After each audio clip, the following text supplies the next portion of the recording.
सोनम वांगचुक 6 दिन से जंतर मंतर प्रोटेस्ट पर बैठे हैं।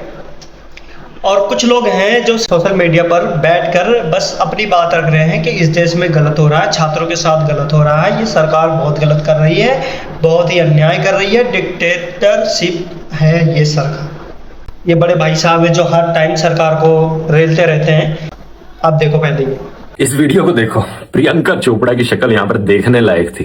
No to war and free Palestine. आप ऐसे कुछ लोग शायद पूछोगे कि गलत क्या किया उन्होंने, वो चुप रही, वहां पर न्यूट्रल बने रही, पॉलिटिकल नहीं होना चाहती थी। लेकिन ये इन भाई साहब का कहने का मतलब है कि प्रियंका चोपड़ा ने इस मुद्दे पर नहीं बोला, वो मौन रही कुल। तो भाई मैं एक बात बता दूं, उसने कभी भी ऐसी किसी भी चीज़ पर उसने कभी टिप्पणी नहीं करी है।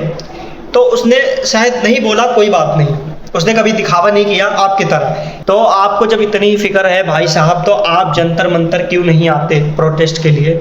जिसको देश की चिंता है वो जाके वहाँ प्रोटेस्ट कर रहा है। सोनम वांगचुक की बात कर रहा हूँ मैं, जिनको जेल भी हो चुकी है, उनको एंटी नेशनल भी बोला गया है। उनको डर नहीं है, उनको बस अपने देश की फिक्र है कि वो चाहते हैं कि वो सच में वो चाहते हैं कि उनका देश में जो ऐसी परिस्थिति बनी हो वो आगे चलकर इससे भी बदतर ना बने, इसलिए वो प्रोटेस्ट कर रहे हैं और अपनी हंगर स्ट्राइक पर बैठे हुए हैं। तो ये मैं बताना चाहता हूँ आपसे कि आपने कौन सा ऐसा तीर मार दिया, सिर्फ किसी देश में बैठकर कोने में बैठकर वीडियो बनाते हो और हर तरीके से सरकार पे ब्लेम डालते हो कि सरकार ये गलत कर रही है, वो गलत कर रही है। भाई जब तुम्हें इस देश की इतनी ही चिंता है, इस देश में हो रहे अन्याय के खिलाफ अगर आप सच में आवाज उठाना चाहते हो तो भाई आप जंतर मंतर प्रोटेस्ट पे आओ ना।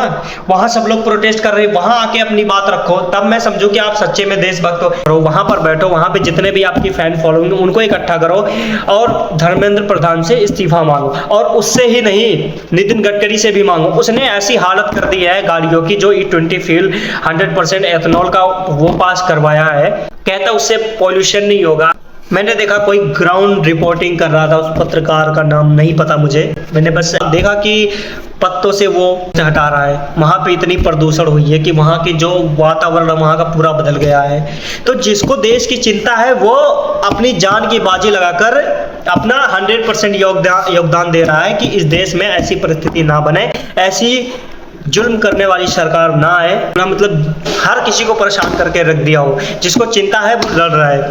भरत तिवारी को देख लिया होगा आपने, उस कोई फैन फॉलोइंग नहीं, कोई कुछ नहीं, लेकिन एक जज्बा होता है। अब मैं ये नहीं कह रहा हूँ कि तुम गोली खा लो किसी से, लेकिन जो तुम्हारे पास फैन फॉलोइंग है, जो तुम्हारे पास इतनी जनसंख्या में यूथ है, मैं भी सुनता हूँ उनमें से, तो इन सबको चाहो तो तुम इकट्ठा करके वहां प्रोटेस्ट कर सकते हो। लेकिन तुम्हें डर है कि कहीं अगर तुम आगे जे यहाँ तो तुम्हें जेल हो सकती है, ऐसा तुम्हें डर लगता है। क्योंकि ऐसा ही होगा, मुझे लगता है कि अगर आप आ गए तो आपको जेल हो जाएगी, आपके ऊपर कोई ना कोई FIR हो जाएगा। बस आप रील्स वीडियोस में ऐसी चीजें दिखाते हो कि सरकार गलत कर रही है, कि मैं नहीं चाहता कि मुझे कोई फॉलो करे। मैं ये चाहता हूँ यार, ये चीज़ ना आप तक भी पहुँचनी चाहिए कि भाई आप ये देखो कि आप क्या कर रहे हो।